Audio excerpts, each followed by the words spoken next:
שלום וברכה מוריי ורבותיי, ערב שבת שלום, שבת פרשת פנחס, והפסוק אומר: פנחס בן אלעזר בן אהרון הכהן השיב את חמתי מעל בני ישראל, בקנאו את קנאתי בתוכם, ולא כיליתי את בני ישראל בקנאתי, לכן אמור, הנני נותן לו את בריתי שלום. ועל הפסוק הזה ישנן שתי שאלות קשות עד מאוד. השאלה הראשונה, איפה אהרון הכהן ואיפה הנכד שלו פנחס? הלא אהרון היה אוהב שלום ורודף שלום, רודף אחרי בני זוג, רודף אחרי חברים שהסתכסכו ומחזיר ביניהם. לפעמים אפילו היה מסכן את עצמו בדברים שהיו דומים לשקר, ולו רק ובשביל שיחזרו ויהיו חברים טובים. מה קרה פתאום? איך היא זכה לכזה נכד שיודע להרוג נפש מישראל? ואם כבר זכה לכך, למה צריך להזכיר אותו? למה לייחס אותו עד אהרון הכהן? מספיק שאנו אומרים פנחס בן אלעזר ותו לא.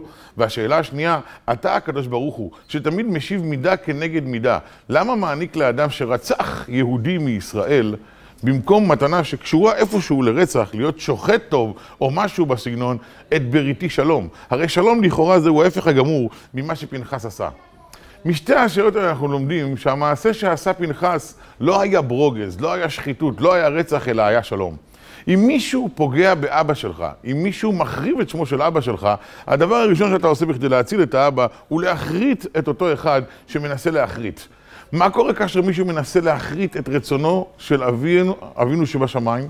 מה קורה כאשר מישהו רוצה לבטל את דברו של מלך מלכי המלכים הקדוש ברוך הוא? מה קורה כאשר מגיע מישהו שמנסה להזיק לעם ישראל, ולא מבחינה גשמית, אלא מבחינה רוחנית? גדול המחטיאו יותר מן ההורגו.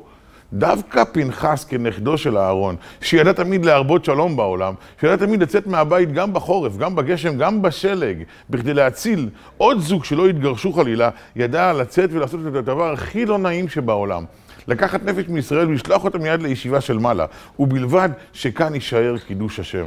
אנחנו ברוך השם לא זקוקים בימים אלו למעשים קיצוניים כאלה, אבל כל אחד מאיתנו זקוק לקידוש השם הפרטי שלו. תקדש את השם בינך לבין עצמך, תתעלם מעל הניסיונות שלך, תתגבר ותגיד לקדוש ברוך הוא, למרות שאני מאוד מאוד רוצה, אני ממית את התאוות שלי ועושה אך ורק את מה שאתה רוצה, ועל זה תתקיים ההבטחה הגדולה, הנני נותן לו את בריתי שלום. ברית של שלמות בעבודת השם יתברך, ברית של שלמות ברוחניות ובגשמיות. ברכת שבת שלום וברך ממני ומכל צוות החיזוק היומי העולמי האוהב, מעריך, מוקיר, מעריץ ומה לא, וברוכים תהיו.